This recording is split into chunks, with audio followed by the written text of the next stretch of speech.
Gente, boa noite. Depois de 10 meses sem falar no Vim Psicanálise, estou eu aqui. Na verdade, tem mais tempo. Quem tiver em pé na porta, se quiser pegar a almofada e sentar aqui pelo chão, pode ficar à vontade, pode ir entrando. E quando a gente fez o planejamento, o mês de outubro eu separei para mim, para falar de desenvolvimento infantil, que é o meu tema maior de estudo a vida toda.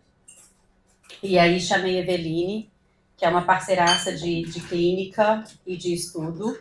A gente compartilha muita coisa na clínica, muitas pessoas, e é uma pessoa muito querida para mim. E aí eu vou falar um pouquinho hoje pra gente, e vou conversar com vocês um pouco, não muito de desenvolvimento infantil, mas sobre o que fica no nosso psiquismo que vem dos nossos pais. Né? O título da nossa fala hoje é um título sugestivo para quem é mais velho, né? Essa família muito unida, uma alusão à grande família.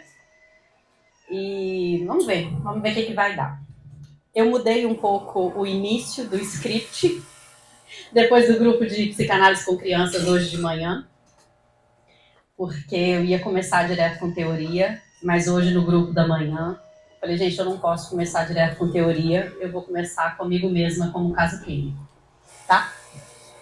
E aí eu trouxe o objeto do caso clínico, que é esta pessoinha. Uma linda Barbie, que não é minha, que é da Maria Clara, mas eu vou contar o que essa senhorita está fazendo aqui.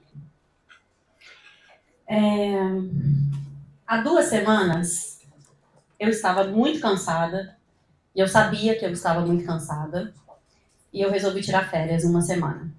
A clínica cansa muito. A clínica é muito exaustiva. Então, as meninas que começaram a supervisão agora comigo, eu falei com elas, esqueçam férias de 30 dias e comecem a admitir a ideia de muitas férias ao longo do ano, de poucos dias. Porque você não pode fechar a tua clínica 30 dias e é impossível você passar um ano inteiro sem tirar férias. Porque a clínica é exaustiva. E aí, na hora que você começa a se irritar com pequenas coisas na clínica, é a hora que você precisa parar.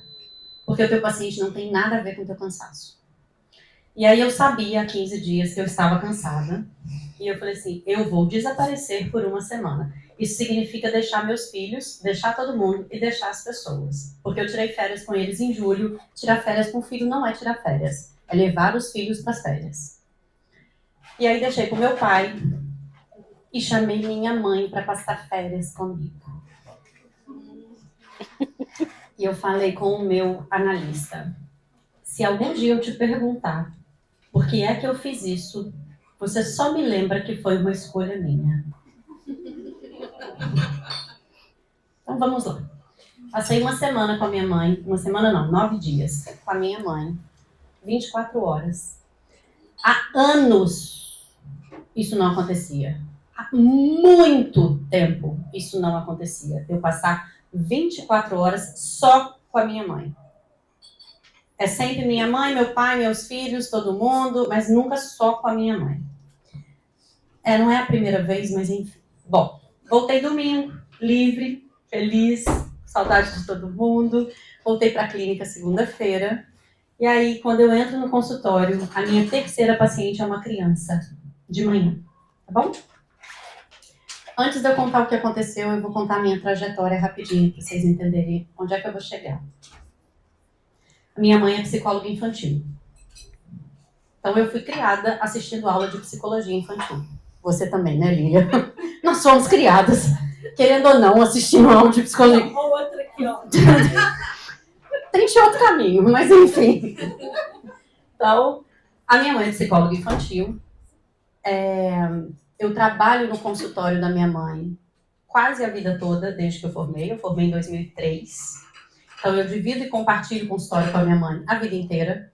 Por um período, o Jodemar falou comigo que não daria supervisão para mim mais se eu não saísse do consultório da minha mãe. Ele foi enfático, não apareça mais para supervisão enquanto você não sair do consultório da sua mãe. Aí eu fui para a sala do lado. Eu saí, ele não me deu mais condições. Eu fui para a sala do lado. Tá tudo bem. Pandemia chegou, eu entreguei a sala e volto para a sala da minha mãe. Tá bom? São 2 salas, a sala é grande, ela é montada com uma sala para adulto e uma sala para criança. Para mim tá ótimo, né? Tá excelente. Com um detalhe, vários detalhes, né? Os brinquedos do meu consultório são meus, de criança. E os brinquedos do meu consultório são do meu irmão, quando ele era criança. Então, todas as Barbies do meu consultório eram as minhas Barbies. Todos os Playmobil do consultório são os Playmobil do meu irmão. Comandos em ação, Playmobil, Barbie, cara a cara. Todos são jogos que eu era criança e os brinquedos de quando eu era criança. Ou seja, eu tenho 44 anos, tem brinquedo lá que tem 40 anos. Num consultório infantil. E a minha mãe falava comigo de vez em quando assim, por que você atende criança tão pequena para destruir os brinquedos? Aí eu falava assim, ai meu Deus, tô incomodando. Aí quebrava um brinquedo, eu ficava em pânico. Falava, meu Deus, vou repor o brinquedo, enfim. Hoje a gente estava no grupo de psicanálise com criança, lendo sobre a destrutividade dos brinquedos. As crianças que quebram brinquedos no consultório. E aí me veio a seguinte cena. Eu passo uma semana inteira com a minha mãe, porra, super analisada. Você vai fazer análise com 18 anos. Fala sério. Segundo período de faculdade, começa a fazer análise. Formei em 2003, atendo a uma vida. Estou imune a qualquer coisa que possa acontecer, né? Eu entro no consultório depois de uma semana inteira com a minha mãe. A minha mãe não trabalha mais lá. Minha mãe parou de trabalhar em janeiro. O consultório é todo meu. Todo meu. E de uma pessoa muito querida que compartilha o consultório comigo, que é o Tarcísio. Então, hoje somos nós 2 no consultório. Minha terceira paciente entra no consultório. Depois de eu passar uma semana com a minha mãe. E ela faz o seguinte. Ela nunca encostou nas bonecas do consultório. Ela entra no consultório e faz assim, ó.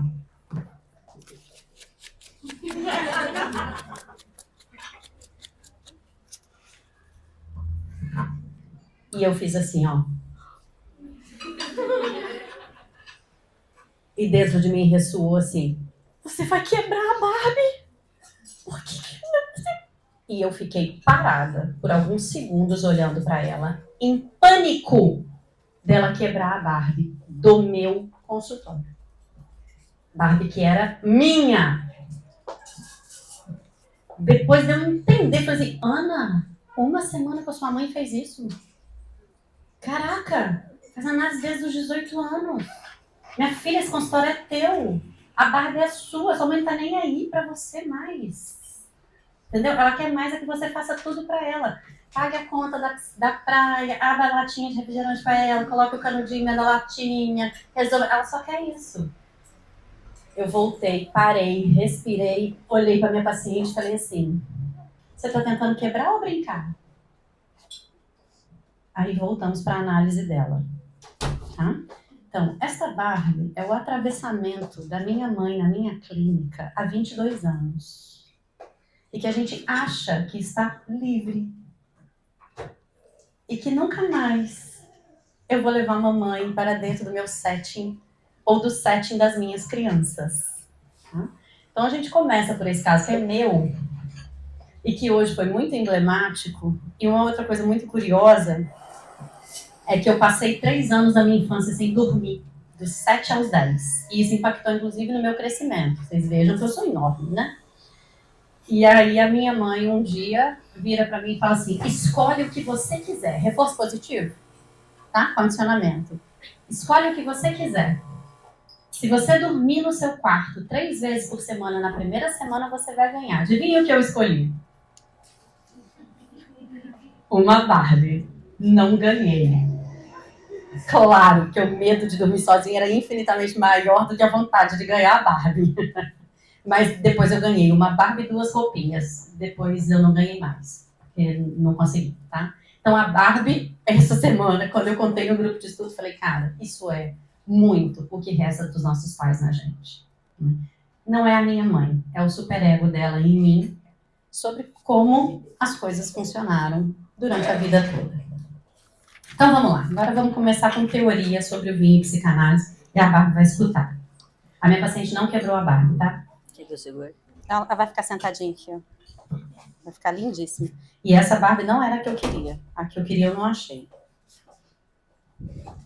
Que era roqueira. Bom, fica bonita, tá? Aqui bonita. O Lacan diz que a gente é dito muito antes de nascer. Então a gente já traz uma história sobre a nossa existência muito antes da gente nascer. Não é que a gente traz. Dizem da gente antes da gente nascer. Mesmo quando você é fruto de uma gravidez surpresa, antes de você nascer, essa gravidez é falada. Então todo mundo traz uma história sobre a origem. A história dos casais que se apaixonaram ou não, a história das pessoas que copularam ou fizeram amor. A história do seu nascimento é uma história que é atravessada antes de você nascer. E que você só tem acesso porque te contaram. Então, o primeiro grande enigma da nossa vida, que vai atravessar a gente uma vida inteira, é o que me contaram sobre mim. Que é algo que é dado. E tudo que é dado, a gente pega como ponto mítico. Eu vou questionar quem? Num primeiro momento, eu não tenho ninguém para perguntar se aquilo dali é isso ou não. Tá? O segundo ponto muito interessante que nos é dado e que atravessa a nossa vida, e muito mais significativamente do que a gente imagina, e na análise isso aparece, é o nosso nome. A nomeação não é feita pela gente. Eu posso até mudar de nome depois, mas a nomeação não é feita pela gente. Então eu recebo uma nomeação que tem uma história que não é nossa. Então eu trago, e muita gente não sabe a história do próprio nome. E isso é muito curioso quando a gente pega pacientes que não sabem, especialmente adultos, tá? Pega pacientes que não sabem falar nada de si. Você pergunta, não sei. Você vai no ponto. Qual a origem do teu nome? Não sei. Então começa por aí. Começa pela origem do teu nome para a gente descobrir a origem do teu amor. Qual é a origem do teu fantasma? Ou qual é a origem da tua fantasia? Ou qual é a origem daquilo que está em torno de um cumprimento sobre projeção do outro em você? Porque o nome, ele traz uma carga significativa de representações anteriores a gente. Outro ponto que não é dado pra gente de uma forma suave, mas que é importante da gente pensar o tanto que nos atravessa, que é a ordem de nascimento. Se você é primeiro filho, se você é segundo, se você é oitavo, se você é filho único, isso é um atravessamento que te coloca em lugares dentro da família que não tem como mexer. Você mexe na representação do lugar, mas você não mexe no lugar. A gente já conversou isso num grupo de estudo, foi extremamente proveitoso, né, da gente pensar. Vou trazer um diálogo rápido do Gabriel com a Maria Clara, os meus dois filhos, e os meus filhos têm uma irmã mais velha, que é a Júlia. A Júlia tem 26, Gabriel 17, Maria Clara 13. E aí, o Gabriel é o único homem, né? E ele é o filho do meio, mas a Júlia não mora com a gente. A Júlia mora em São Paulo, sempre morou com a mãe dela em São Paulo. E aí um dia, os dois conversando, o Gabriel vira e fala para ela assim, pra Maria Clara, você nunca vai saber o que é a responsabilidade de ser o irmão mais velho. E aí ela vira para ele, porque Maria Clara nunca foi muito... assim... Ela vira e fala assim, você nunca vai saber o que é a submissão de um irmão mais novo. E é isso. É isso. A submissão não diz do lugar que ela escolheu na vida, e a responsabilidade diz do lugar que o Gabriel escolheu na vida. Mas os lugares de como você vivencia a experiência são atravessamentos que você não tira de você. Você ressignifica. Mas esses olhares familiares, você sempre estará naquele ponto. Eu sou a irmã mais nova. E é muito curioso quando a gente faz método Sterbic. Método Sterbic é um método de observação sistemática de bebês por horas e horas e horas e horas. Para quem é analista com bebês, é uma formação quase obrigatória da gente fazer, em que você passa horas observando bebês, tá? Observando, literalmente observando um bebê na relação com sua mãe ou com seu cuidador principal. E você não pode intervir, você só pode observar. E é muito curioso que quando vem para a supervisão, as observações do método Sterbic, você não sabe nada da pessoa que está falando com você de supervisão, mas você sabe qual é a ordem de nascimento dela. Porque com quem ela se identifica com mais dor é o lugar onde ela é. Então, teve uma vez que uma pessoa muito querida do grupo de estudo viu uma cena de um pai levando duas crianças na escola. Não sei se eu já contei isso aqui, mas vou contar de novo, porque tem muita gente que está vindo pela primeira vez. E ela muito indignada no grupo de estudo de bebês, e ela falando assim, olha o que eu vi na rua, perto do Colégio Santa Catarina. E ela muito brava. Um pai levando uma criança de 5 anos no colo e uma de 2 no chão. E a de 2 chorando. E eu falei assim, nossa, e o de 5 no colo? O de 5 rindo no colo. Eu falei, nossa, é mesmo? E o de 2 chorando? Nossa, mais novo chorando. Ela veio e falou assim, e o pai falou com ela, hoje não é seu dia. Como assim não é seu dia? Eu falei, nossa, e você é a irmã mais nova, não é? Aí ela, sou. Uai, mas o que isso tem a ver? Eu falei, uai, como assim, o que isso tem a ver? Você tá olhando o prazer do de 5? Você tá olhando a perversidade do mais velho ganhando alguma coisa em cima do mais novo? Ou você tá olhando a dor do mais novo porque ele é mais frágil e aí ele tem que ser protegido? Mas o mais novo tem que ser protegido. Eu falei, de quê? Do quê? Pra quem? Sacou? Então, esse ponto a gente também não tira do nosso psiquismo. Então, a nomeação, ela tem um ordenamento que você precisa entender de alguma forma por que ele vem e o que você está fazendo com esse ordenamento. Né? Um detalhe pequeno, eu tenho o nome da minha avó, mãe da minha mãe. Senhor Jesus. Dado pelo meu irmão. E com N dobrado. E com N dobrado. Que é especificamente o nome da minha avó, mesmo. E que era a paixão do meu pai. A sogra era a paixão do meu pai. Alguém conhece a minha história de vida com meu pai? Precisa não, né? Melhor não, né? Então, vamos deixar isso quieto, porque tem muitas histórias atravessadas. Então, nomeação, ordem de nascimento e a tua história pregressa, a origem. Essa formação, que de certa forma o Lacan vai chamar de significante mestre, é um ordenador da tua cadeia. O ordenador da tua cadeia é aquilo que vai começar o teu movimento psíquico, é o que vai começar o teu campo pulsional psíquico. E tem mais um, que eu não vou entrar nesse detalhe, porque hoje já tem muitas variações, que é o teu sexo biológico. Tá? O teu sexo biológico. Se você, aí eu vou ser sexista, se você é uma menina ou se você é um menino. Quando você nasce, o sexo biológico para a família é importante. Diz alguma coisa. O que você vai fazer sobre o teu sexo biológico enquanto representação? O que você vai fazer da tua ordem de nascimento? O que você vai fazer do teu nome? E o que você vai fazer sobre a história que te contaram de onde você vem? É problema teu. Bom? Mas está marcado e você vai recontar, recontar e recontar e você não tira do seu psiquismo.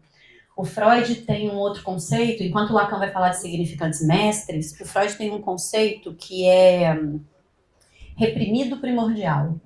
O reprimido primordial são aquelas, oi meninas, são aquelas experiências que nunca ganharão campo de consciência, a não ser na morte.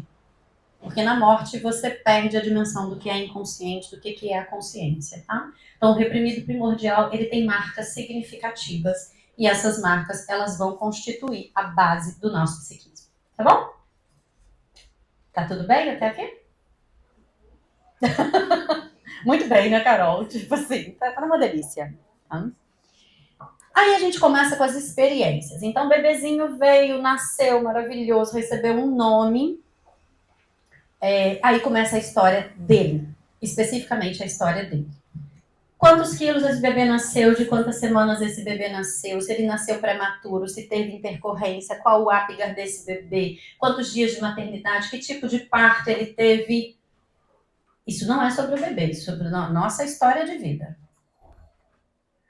E aí, se mamou no início, se não mamou, se mamou no peito, se mamou na mamadeira, isso não é sobre um bebê, isso é sobre a nossa história de vida. Tá? O que aconteceu ao longo da nossa história de vida. E aí tem um detalhe, que não é um detalhe, e que é algo extremamente importante, que é o seguinte. O bebê, ele vive de duas informações primordiais: conforto e desconforto. Se a gente for assim, pegar no mais fiel ao que o Freud fala, é o inverso. O bebê ele vive do desconforto pedindo conforto. Então ele parte do desconforto para o conforto. É isso que bebê comunica.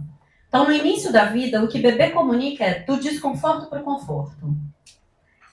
Em última instância, nós também, adultinhos.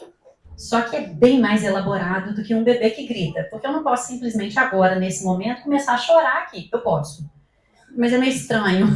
Vai ser bem estranho se eu começar a chorar aqui em posição fetal. Vocês vão achar que é um surto psicótico.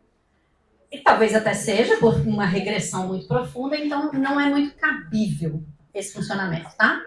Mas esse bebê, ele te comunica desconforto e conforto. E aí, como esse bebezinho vai ter alguém para cuidar dele, espera-se que sim, porque se não tiver ele morre. Essa pessoa que vem para cuidar desse bebê, ela faz a interpretação do desconforto e ao fazer a interpretação do desconforto no corpo do bebê, esta pessoa faz uma análise do código que ela tem sobre qual objeto entregar para o bebê no desconforto do bebê. Vê se deu para entender. O bebê só chora. Aí o cuidador vai lá e fala assim, esse choro, 30 graus estridente, com a boca assim, as mãos assim, que é isso que a gente tem nos manuais hoje de bebê, tá? É um absurdo. É simplesmente um absurdo os manuais que a gente tem de bebês hoje, tá? Essa boca, outro dia eu vi um vídeo que a Lu me mandou, a boca oval significa uma coisa, a boca você viu também no Instagram da Lu, fiquei chocada. A boca oval é um tipo de comunicação, a boca assim, aí eu falei assim, caraca, a ciência tá muito maneira. Porque isso deve ser um experimento mesmo, porque não é possível que as pessoas vão postar uma parada dessa sem ser um, pode falar. O pior é que as pessoas acreditam, né? Isso então, é o pior. O bebê chorou assim, é isso. Então, o bebê ele só chorou, ele só se incomodou. Aí você vai lá e fala assim, é fome. Esse bebê tem 3 dias de vida. Então, ele com 3 dias de vida, você interpreta que é fome. Você vai pegar esse bebê, vai entregar o colo e vai entregar o seio. Ok? Aí essa criança com 6 meses começa a chorar. Aí você olha e fala assim, 6 meses, tá chorando, deixa eu ver quantas horas são. Ah, então, é sono. Então, aí você pega a criança de 6 meses, põe um macacãozinho, troca a fralda e coloca para dormir. Você está entregando os objetos. Foi? Você está entregando os objetos para essa criança. O que está acontecendo no funcionamento cerebral dessa criança? Ela está fazendo associações entre desconforto e conforto. Então, ela tem um campo tensionado, um ato reflexo, um objeto que chega e um campo distensionado. Isso é exatamente o que o Freud chama de experiência de satisfação. Só que não é tão simples quanto simplesmente... A função de um cuidador, ela não é tão simples de só resolver um problema. Porque quando você está entregando o objeto para essa criança, o que você está fazendo com os códigos dessa criança? Você está entregando para ela os códigos do mundo. Então você está dizendo para ela, esse incômodo é este objeto que resolve. Este incômodo aqui é este objeto que resolve. Quando você acorda, o que você faz é tomar café da manhã. Se você acordar umas 11h30, você pode decidir o que você vai fazer no fim de semana. Se você acordar às 11h30 da manhã na segunda-feira, a não ser que você tenha dado plantão, é inadmissível. Então, a gente começa a receber códigos entre a experiência do corpo e o objeto específico que vai resolver a experiência do corpo. Tá bom? Isso na infância vai indo e a criança vai ganhando um monte de instrumentalização sobre os objetos específicos. Algumas crianças aceitam, outras não. Mas eu não vou nem entrar nessa discussão das crianças que fazem uma reatividade aos objetos que está recebendo. Eu vou chegar no segundo ponto. Você teve um código gigantesco na infância de experiências entre o desconforto e os objetos do conforto. Isso criou em você vários campos de concomitância. Eu não vou nem chamar campos associativos, porque não são associativos, é diferente. Campos de concomitância entre uma experiência que você teve no corpo e um objeto. O que vocês acham que a gente faz ao longo da vida? Repete. Repete o incômodo e a busca no objeto. Repete o incômodo e a busca pelo objeto. O incômodo e a busca pelo objeto. Até um determinado momento que você tem uma crise de ansiedade. Aí quando você começa a ter crise de ansiedade, aí quando você começa a ver que as coisas não estão funcionando, aí quando você começa a ver que as coisas não estão dando certo, aí quando você começa a ver que aquilo não te satisfaz, você entra num processo de começar, pô, eu tô muito mal, tô com depressão, porque nada me faz sentido. Aí você procura uma análise, e na análise você vai questionar, mas o analista, né, espera-se que questione. Mas por que esse objeto? Por que isso? Por que você escolhe isso para fazer? Não tem outra opção? Não sei. Tem outra opção? Eu também não sei se tem outra opção. Tem outra opção? Tem como? Aí você começa a questionar os objetos que você trouxe ao longo da vida como verdades impactadas no seu psiquismo. Então, os primeiros objetos dados a uma criança, eles são dados de fora para dentro. Só que não... E eles precisam ser, porque senão essa criança morre. Tá? Eles precisam. Então, eu falo isso, eu repito isso, e eu banco que eu repito isso. A função do cuidador é invadir a criança. Só que você tem maneiras e qualidades de invasão. Cuidado. Né? O cuidado, ele é uma invasão, porque eu estou te entregando um objeto que você não pediu, e eu tenho que ter qualidades dessa invasão. Então, existem invasões que são absurdas, que são maciças, e existem invasões que são quase inexistentes, que é a relação que o Freud chama de sentimento oceânico para sentimento continente, que a Melanie Klein vai trabalhar de uma forma infinitamente mais brilhante até, porque o Freud fala, mas fica difícil de compreender, que é aquele limite entre o eu e você, sabe? O limite entre o eu e você, especialmente entre cuidadores e criança, é um limite muito sutil. Muito sutil. Só para quem não é da psicanálise, assim, rapidinho, o que é o sentimento oceânico e o que é o sentimento continente. Freud diz que a gente nasce oceânico. O que significa isso? Diluído. Tá? É como se você fosse um serzinho no meio do oceano e não tem nada do seu lado. Nada. A única coisa que você faz é demandar, e alguém vai vir para resolver teu problema. Então, você está solto nas experiências. É um campo sensorial, façam essa imagem mental se tiverem afim, cuidado. Você está solto nessa experiência, sem ter nada. Você está no meio do oceano, sem boia, sem nada do lado, você não enxerga nada. Aí vem uma voz e diz para você assim, olha, o que você está sentindo é isso. Opa, peraí, o que é isso aqui que jogaram para mim? Aí alguém vem te dar um colo. Opa! E aí começa a estabelecer um lugar de limite, que é o que Freud vai chamar de continente, que é uma borda, é uma função de corpo, tá? O continente dá limite ao oceano. E aí o que a gente vive estabelecendo? A gente vive estabelecendo nas nossas relações a maré. A maré. Tem gente que traz uma maré tão alta que invade tanto a nossa praia, tanto que você não vê mais areia. Você fica diluído, perdido, você fala assim, cara, eu não consigo respirar, essa pessoa me engole, eu não sei o que eu sou, não sei o que eu faço. E tem gente que é tão precário, que a maré é tão baixa, que pra você entrar no mar, você tem que caminhar tanto.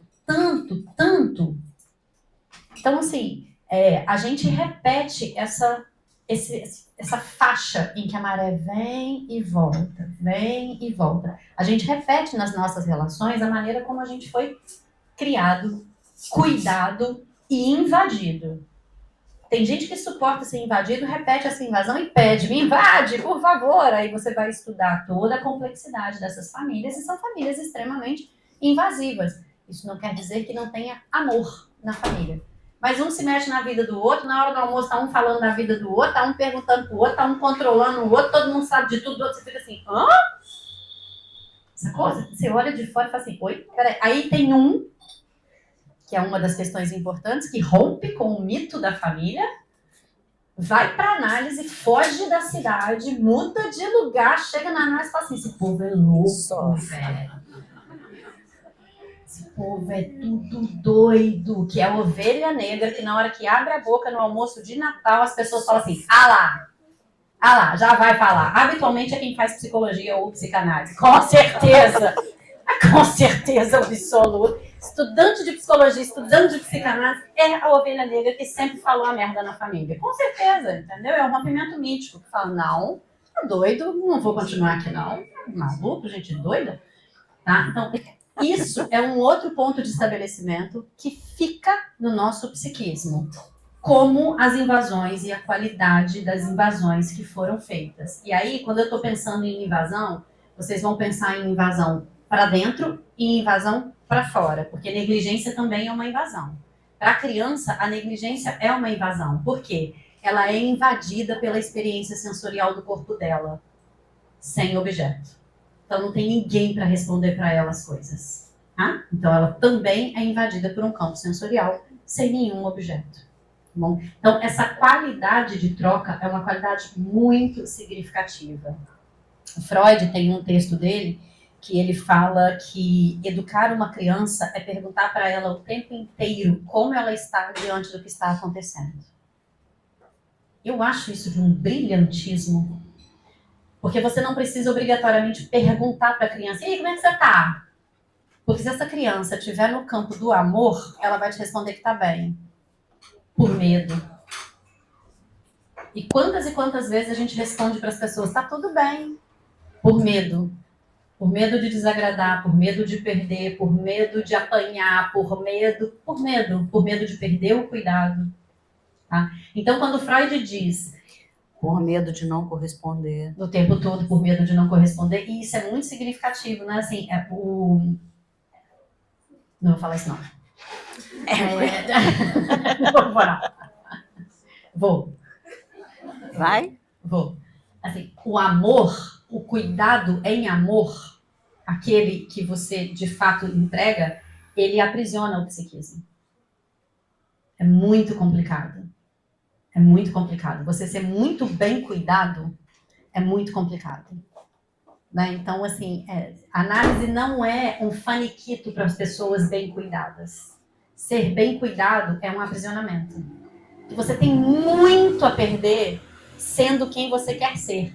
Então, a partir do momento que eu estou falando desses objetos que você recebeu, esses objetos que você recebeu, esses objetos que você recebeu, na hora que você descobre que esses objetos não correspondem ao teu campo sensorial, que é na hora que você tem crise de ansiedade, é na hora da adolescência que você fala, cara, isso daqui, que você enxerga coisas que você não via, você olha e fala assim, não é possível que só eu que tô vendo que essa galera é maluca, velho. Não é possível que só eu que tô vendo que um não respeita o outro. Como é que essas pessoas pegam o celular uma da outra e respondem mensagem do outro? Tá doido? Tipo, quando você começa a questionar, é a hora que você tem mais pavor. Porque como é que você vai romper? Como é que você vai sair desse padrão? O que te resta, se não o oceano, sozinho, sem boia, se você sai daquele padrão, que é o padrão estabelecido da família, uma família que te ama, uma família que faz festa de aniversário para você, que te coloca no pedestal, que todo mundo tá junto, que tem Natal, e você vai falar, eu vou embora. Como assim você vai embora? Vou embora. Pra onde? Tá bem longe de vocês. Então, isso não é simples, porque os objetos que a gente recebe na infância são objetos, especialmente quando você é muito bem cuidado, inquestionáveis. Até o momento que você descobre que um outro detalhe aconteceu também. Talvez seja o último que eu vou falar antes de passar para a Evelina. Eu não sei quantas horas são. 8h15. Vamos embora. Como é que foi que essas pessoas lindas e maravilhosas que nos amaram, porque nós estamos aqui, que nos afetaram, vou usar o termo correto, que na verdade não é, o amor é uma qualidade do afeto, que nos afetaram, o afeto, ele é positivo ou negativo, mas ele é uma quantidade que te impacta, tá? Como é que as pessoinhas maravilhosas que se dispuseram a cuidar de você, Tchuquinho bebê, que tá colocando foto no Instagram esse final de semana, eu era, eu sou, eu antes, eu agora, eu bebê, eu criança, né? Aquelas pessoas maravilhosas que se dispuseram a enlouquecer cuidando de você bebê, porque cuidar de um bebê é da ordem da loucura, literalmente, cuidar de um bebê é da ordem da loucura. Gente, é um ser que não fala com outro ser que fala, um ser que você não sabe nada dele, supostamente sabe, né? E com um ser que tem todos os objetos, não tem comunicação. É um espaço completamente paranoico ali, é um espaço de loucura mesmo, não é à toa que existe o conceito de loucura materna, loucura materna normal, o Winnicott com é um espaço tão de loucura, que o cérebro de uma puérpera é capaz de acender uma luz. Tamanha voltagem que fica nela. Tamanha quantidade de estado de alerta que fica no cérebro de uma puérpera em regressão materna, tá? Porque não é toda mulher que teve bebê que é uma puérpera. Tá bom? Quando você tem um adulto cuidando de um bebê... O que foi, Carol? Quer falar? Tá. Um adulto cuidando de um bebê, ele não só entrega a instrumentalização dos objetos. Ele interpreta o corpo do bebê. Quando ele interpreta o corpo do bebê, o que ele faz ao interpretar o corpo do bebê? Ele nomeia para o bebê a experiência sensorial do corpo do bebê.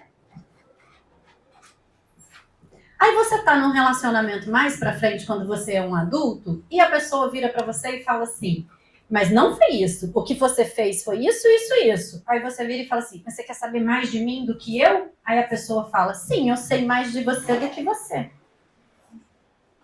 Aí você fala assim, peraí, déjà vu? Já passei por isso? Em algum momento alguém já soube mais de mim do que eu? Entenderam? O que acontece? Alguém traduziu o nosso campo sensorial. Quem disse que acertou? Alguém nomeou, o que é mais severo ainda, porque a interpretação está tudo bem. Alguém nomeou. Isso que você está sentindo é fome. Então tá bom, o que eu estou sentindo é fome.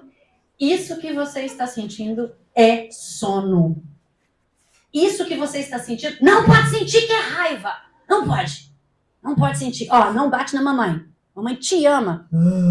Mesmo? Não posso sentir raiva da minha mãe porque minha mãe me ama?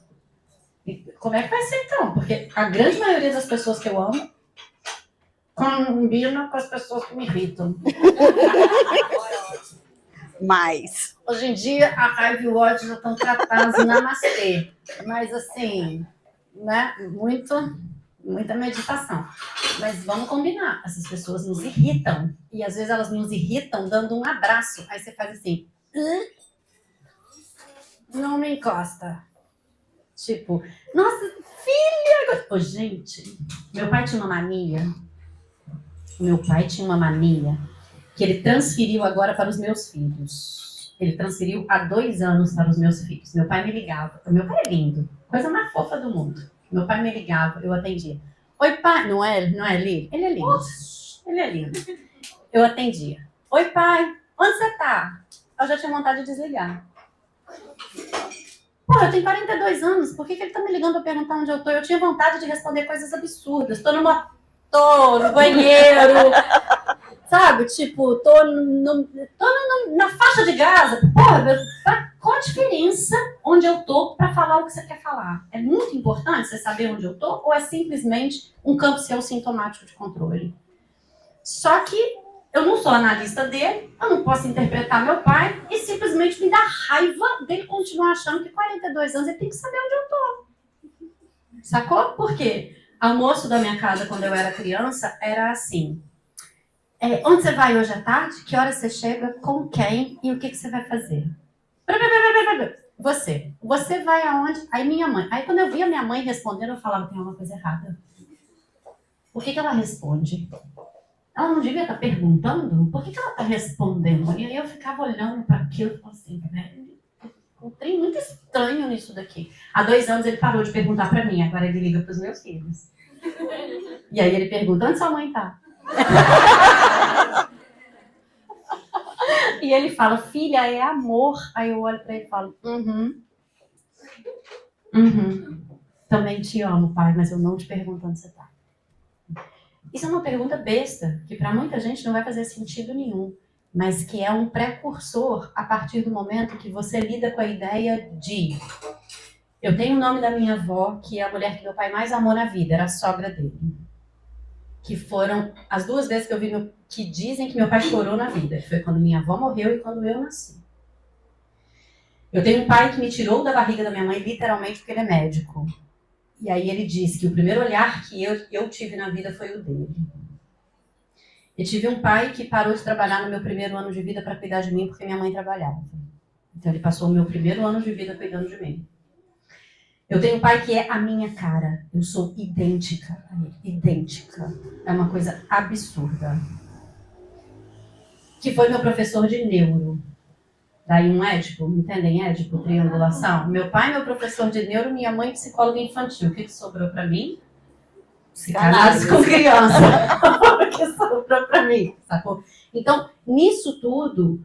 e tem o caso que eu já contei, né, no último Vinho Psicanálise, da camisola, né, que eu ganhei uma camisola igual da minha mãe, com 5 anos, aí a psicanalista amiga da minha mãe, a Bolinha, não sei se você conhece a Bolinha. Não, a Bolinha vira pra mim e fala assim, quando você for dormir, você pergunta pro seu pai quem ele prefere. Aí eu vesti lindamente a minha camisola e fui lá. Pai, quem você prefere? Qual a resposta do meu pai? Você. Você, filha! Então, entendem? Então, assim, toda a minha tentativa de respirar, não invade minha areia, pelo amor de Deus, deixa eu existir. Casei com o chefe do meu pai. Que foi meu pai que apresentou. O pai dos meus filhos é chefe do meu pai. Tá? Então, toda uma estrutura de marcadores que chega a um determinado ponto, você vira e fala assim, quem sou eu na minha vida? Quem sou eu diante de toda uma estrutura que me levou para onde eu estou? E não sem adoecimento. Porque habitualmente a gente começa a questionar esses marcadores que vieram da nossa infância quando o corpo adoece. E quando que o corpo adoece? Quando você começa a perceber que você interpreta errado o teu corpo. Por que você interpreta errado o teu corpo? Porque de onde vieram as interpretações sobre o seu campo sensorial? De outra pessoa. Então, quando em psicanálise usa-se a frase assumir o próprio desejo, isso não tem nada a ver com fazer o que você quer. A partir de hoje eu vou fazer tudo o que eu quero. Isso se chama adolescência, sem limites. E uma análise não se propõe a te fazer adolescente. A adolescência é parte da vida. Inclusive, a análise te propõe a não ser um adolescente. Uma análise de um adulto te propõe a sair da adolescência. Porque adolescente não banca porra nenhuma. Um adolescente não banca porra nenhuma. Sacou? O adolescente ele faz a merda e a consequência é um adulto que vai resolver. Isso daí foi lindamente ensinado na minha casa. Enquanto vocês criam um problema e a gente resolve, vocês são crianças. O dia que você criar problema e resolver também, você começa a ser um adultinho. Tá? Então, a análise te propõe assumir o seu desejo. O que significa isso? Desejo é um conceito mal interpretado em psicanálise, mal ensinado em psicanálise, mal transmitido em psicanálise. Desejo é aquilo que movimenta o teu psiquismo, que vai ser transformado em escolher objetos no mundo. Então, o que você escolhe não é o teu desejo. O que você escolhe é o objeto que você traduziu de um incômodo orgânico. Então, habitualmente, bancar o teu desejo quer dizer você é o tradutor da sua sensorialidade, você é o tradutor do que você está sentindo e você é o dono do objeto que você escolhe. Essa parte é uma parte possível de manejar. O teu nome, a tua ordem de nascimento e a história de onde você veio, você não maneja. Você pode gostar, não gostar, você pode fazer uma outra história em cima disso. Obviamente que eu tento a vida inteira fazer uma história diferente da história da vida da minha avó. A minha mãe olhava pra mim e falava assim, engraçado, né? Sua avó adorava costurar. E aí eu pensava assim, o que eu tenho com isso? Minha avó era costureira de vestido de noiva. Eu tenho pavor de casamento. Brincadeirinha, gente. Talvez não. Mas enfim. Então, mentira, gente. Não tem pavor de casamento. Mas assim, não era uma coisa que passava na minha cabeça quando eu era criança. Passava na minha cabeça quando eu era criança. Eu quero ir embora pra França estudar. Era isso que passava na minha cabeça quando eu era criança. Todo mundo sonhava com vestido noivo, eu queria ir embora para a França estudar. Vai saber por quê. Vai entender por quê, tá? Vestido de noivo passa na minha cabeça em alguns momentos, obviamente que sim, tá? Então, isso é uma estrutura que a longo prazo a gente consegue ir desmontando, tá bom? E para aqueles iluminados por Deus, vai quebrar a estrutura mítica da família, tá? Alguns são denominados para quebrar a estrutura mítica da família. O que é quebrar uma estrutura mítica da família? A moça que trabalha comigo, que vai na minha casa, a mãe dela teve filho com 14, ela teve filho com 14, a filha dela teve uma filha com 14. Isso é uma estrutura mítica. Tá? Transgeracional. Muito simples, inclusive, de resolver. Muito simples. Em algum momento, alguém vai romper com isso e não vai ter filho, e vai passar dos 14, vai estudar, vai fazer faculdade, vai fazer alguma coisa da vida. Então, esses rompimentos que eu estou trazendo um exemplo muito simples, são rompimentos míticos. É aquilo que você olha e fala assim, aquela pessoa nem parece da família. Ótimo. Ótimo. Às vezes, Dia dos Pais, estava todo mundo na casa dos meus pais, já estou encerrando.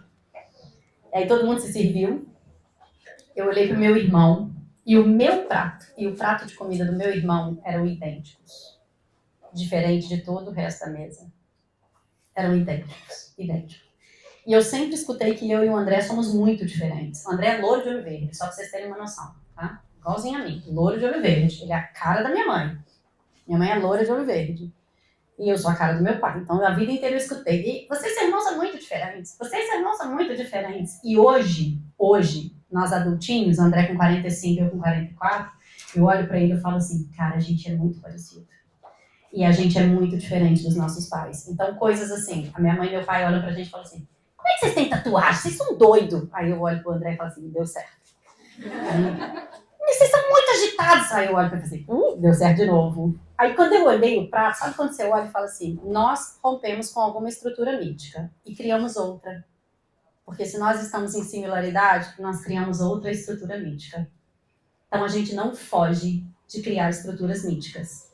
Tá? O que é estruturas míticas? A gente pode romper, mas a gente vai criar outro padrão que transgeracionalmente vai passar para outras e outras e outras gerações. Tá? Então alguém vai fazer o rompimento. Mas ao fazer o rompimento, vai criar uma outra estrutura. Até que alguém faça o rompimento. E aí vai criar outra estrutura. Porque se não for assim, não tem mais família. Não tem mais enlace. E aí acaba a sociedade. Não é que a família mantém a sociedade. O que mantém a sociedade é a interdição.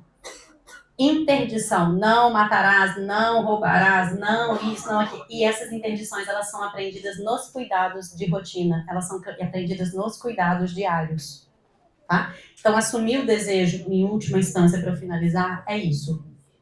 É você se traduzir, é você se perceber, é você começar a questionar os objetos que você traz para a tua própria satisfação, é você entender que na ordem de nascimento você não tem que cumprir absolutamente nada do que querem de você, a não ser que você queira. E se você está cumprindo, é uma escolha própria.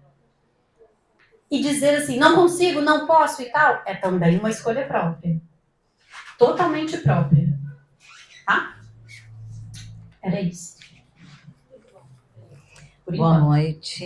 Eu quero agradecer imensamente o convite da Ana e da Luana aqui na Casa de Autoria, porque esse momento, para mim, é um momento único, maravilhoso, onde eu posso dividir com vocês um pouco da minha trajetória. Eu tenho 34 anos de formada e até comentei com a Luana quando eu cheguei aqui que a psicanálise era uma coisa que eu odiava na formação. Eu também. E aí, assim, quando eu me vi fora da universidade, eu fui direto para uma clínica psicanalítica.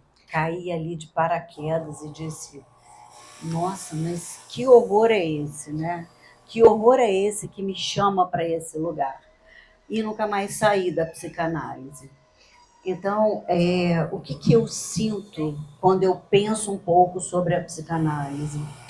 Eu penso que o melhor da psicanálise é a gente entender que cada sujeito é um sujeito. Que cada sujeito tem um lugar no mundo e tem uma história percorrida, né? Tem uma trajetória.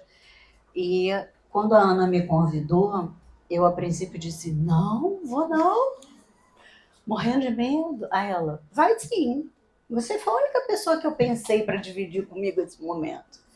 Aí eu falei, cara, que coisa fantástica. Há 10 meses atrás eu nem morava nessa cidade. E vou contar um pouquinho disso porque isso foi para mim muito interessante. Eu e Ana, eu faço vários grupos de estudo com a Ana. E aí um dia eu disse para ela assim, Ana, eu tô doida para mudar para Juiz de Fora.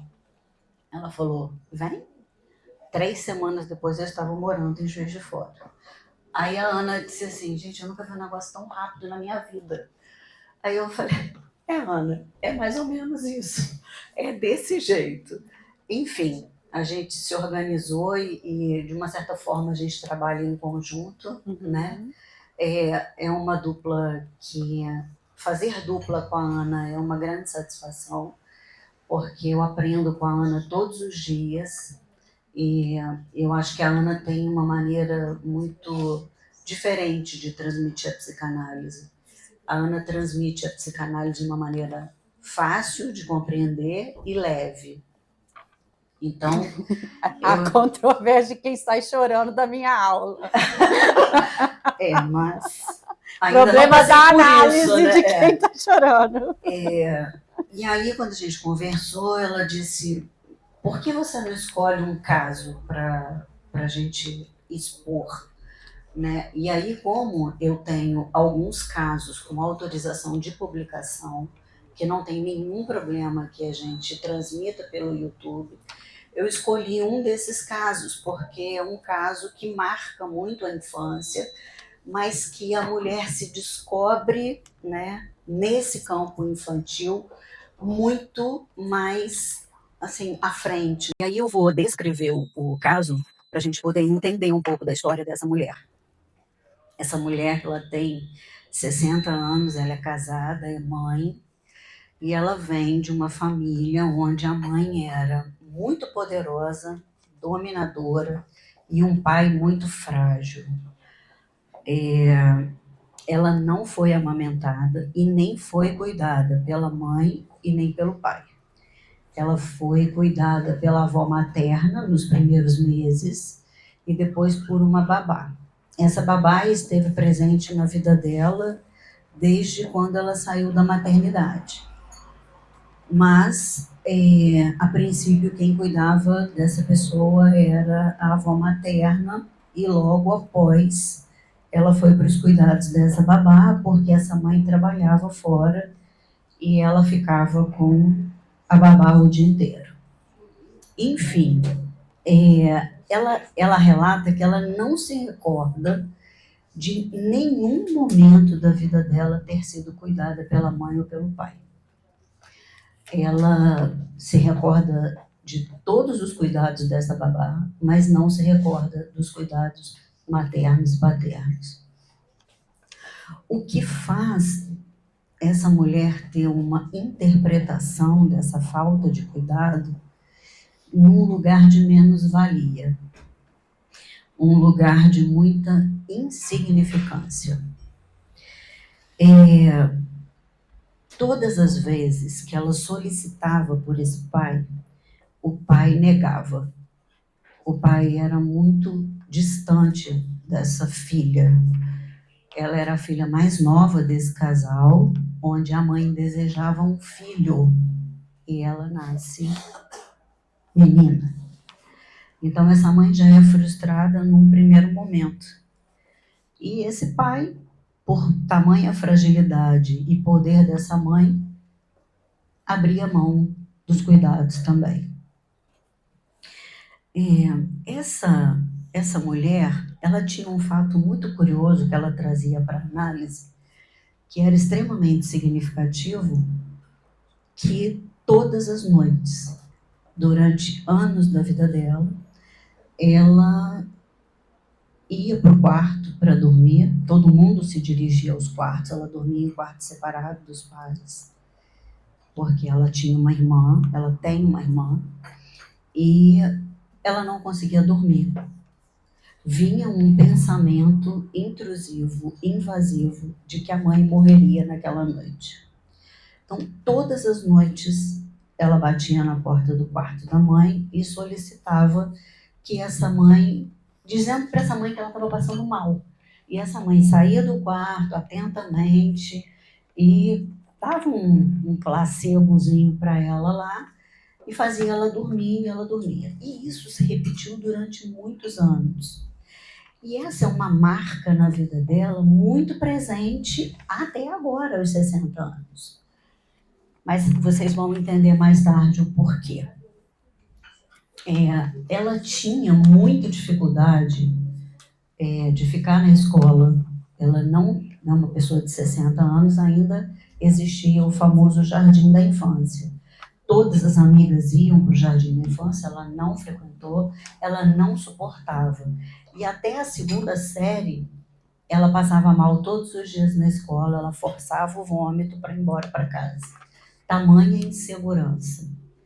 Ela não conseguia ser vista. Ela relata, né, porque ela ainda é minha paciente, ela relata que todas as vezes que a professora passava pela carteira dela, ela se abaixava, se curvava, porque ela tinha medo que a professora se aproximasse dela e fizesse qualquer questionamento, até mesmo se fosse um elogio. Ela também tinha muita dificuldade com os elogios. E aí ela tinha alguns sintomas que hoje a gente pode relacionar ao pânico. Ela tinha taquicardia, ela tinha sudorese, ela tinha um medo excessivo. E todas as apresentações da escola, ela não conseguia apresentar. Ela sempre associava a imagem dela, assim, o fato dela estar em evidência com a morte. Ela sempre fazia essa associação. E aí ela foi crescendo com muito sentimento de menos-valia. Ela não confiava na capacidade dela, ela tinha um sentimento constante de insuficiência. E aí, quando ela chega na adolescência, ela começa a viver uma coisa um pouco diferente, porque ela era uma menina bela, muito bela. E ela começa a ser muito cortejada. E aí ela começa a ter olhares, mas olhares que ficam aprisionados na imagem. Não entra no simbólico. E quando não entra no simbólico, a existência não tem uma existência. Pode ser qualquer coisa, né? Ela pode estar em qualquer lugar, de qualquer forma, porque é um imaginário. Quando a entrada do simbólico vai dar sentido ao que aquela imagem está dizendo para o outro. Mas ela não tinha essa entrada do simbólico, né? Porque essa mãe e esse pai não olhavam para ela, não se dirigiam a ela, não gratificavam, como diz a Melanie Klein, né? Não existia gratificação nas ações dessa menina. Então, essas ações que eram pouco gratificadas deixavam essa menina num lugar de falta total de olhar, né? Não sei se vocês entendem esse conceito da Melanie Klein de gratificação. É simplesmente o fato de você estar tendo um ato onde ele é percebido, onde ele é escutado, onde ele causa um lugar, onde ele desperta um lugar, né? E aí, assim, como ela não tem isso, ela não tem esse lugar. E aí, na adolescência, quando ela começa a entender que ela tem que ela está sendo vista, ela começa a quebrar algumas coisas. Mas ela começa a aceitar relações muito tóxicas. Por quê? Porque como ela tinha muito pouco dessa família, ela aceitava qualquer coisa, qualquer migalha. Qualquer coisa que viesse era suficiente para ela. E aí ela se forma, ela entra na universidade, se forma, é uma profissional extremamente competente e não confia nada naquilo que ela faz. Ela não confia no lugar que ela se encontra. Mais uma vez, ela está fadada ao não ser vista por ela, não pelo outro. O outro a enxergava. O chefe dizia que ela era boa, o chefe valorizava, mas ela não se sentia assim. Aí ela tem um casamento tóxico, uma relação completamente abusiva, onde ela consegue, de uma certa forma, quando ela vai para essa empresa, que esse chefe começa a valorizá-la e dá a ela um outro lugar, ela consegue romper com esse casamento. Mas mesmo assim, ela continua nessa dúvida desse lugar que ela precisava ocupar. E aí o chefe dela chega e diz para ela assim: a partir de agora você vai transmitir os seus projetos que você desenvolve aqui na empresa para todos os seus colegas de trabalho. E aí ela traz para análise uma coisa muito interessante. Ela diz assim: não vou, Eveline, não vou de jeito nenhum, eu vou morrer. Eu disse: morrer? Como assim morrer? Vamos pensar o que é a morte. E ela fica, sim, questionando, pensando, mas não chega a nenhuma conclusão. E eu sabia que ela ainda não estava preparada para ouvir o que eu tinha para dizer sobre essa morte. E aí, mas a gente começa a trabalhar essa questão de um afrouxamento do superego, porque ela tem um superego extremamente potente. Uma neurose obsessiva clássica, porque ela tinha frases que ela precisava dizer repetidamente, ela não mudava objetos de lugar, ela tinha várias questões clássicas da neurose obsessiva. E a gente sabe que o neurótico obsessivo ele tem um superego extensíssimo, poderosíssimo, né? E aí o que eu ia fazendo com ela nessa caminhada? Eu ia quebrando as certezas dela em relação a tudo que ela trazia, né? Então, assim, eu vou morrer, mas por que você vai morrer? Né? Então, a gente ia quebrando essas certezas e ia trazendo novos lugares para que ela pudesse circular nesses lugares. Até que um dia, o presidente da empresa chama essa mulher até a sala dele e diz para ela assim: a partir de agora, você não vai mais transmitir os seus conhecimentos dos seus projetos para os seus colegas. Você vai transmitir para os diretores da empresa. Aí ela pede uma sessão extra, e aí ela estava desesperada, e aí eu atendo, né? E ela me diz assim: não, dessa vez eu não vou. Eu vou pedir um atestado, eu vou ficar de licença médica, e eu não vou, Eveline, não adianta, eu não vou. E eu disse para ela assim: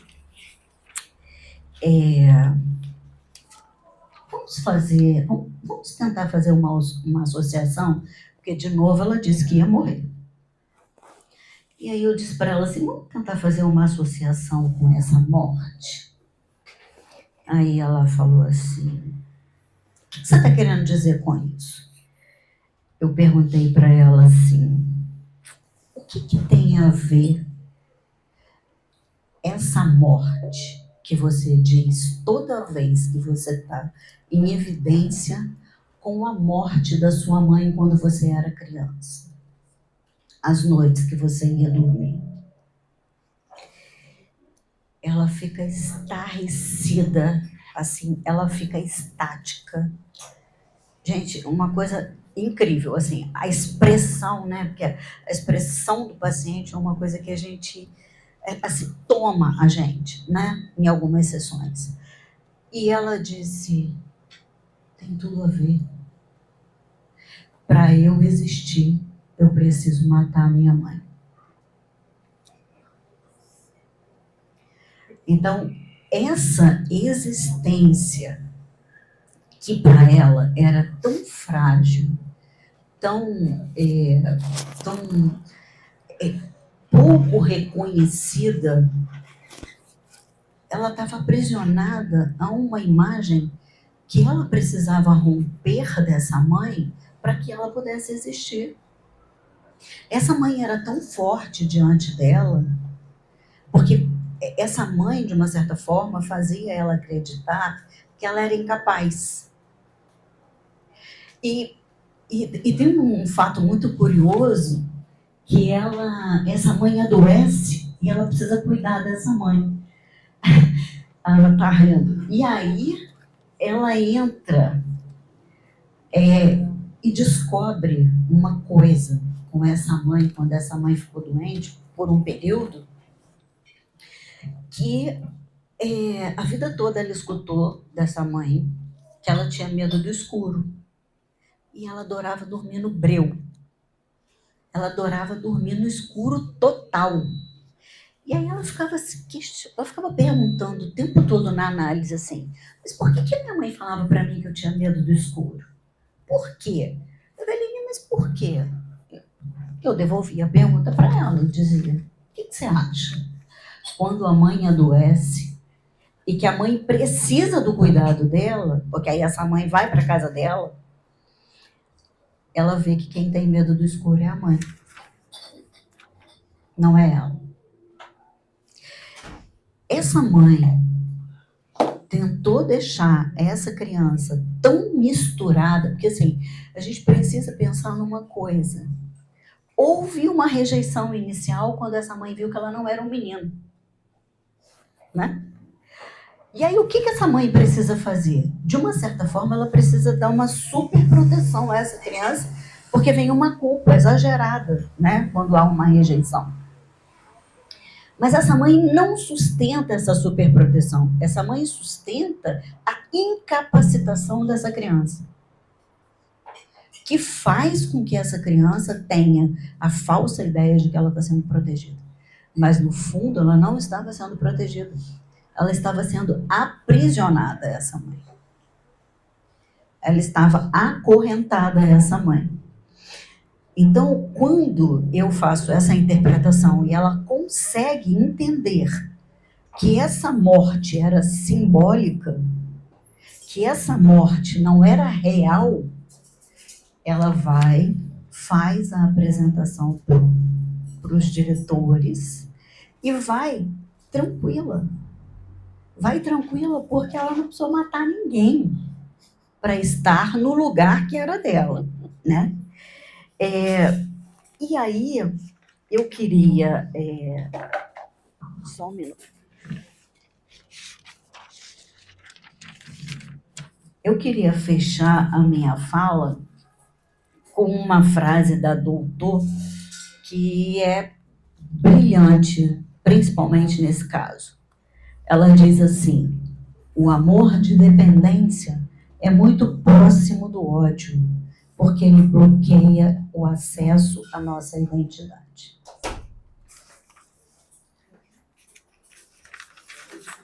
Jesus.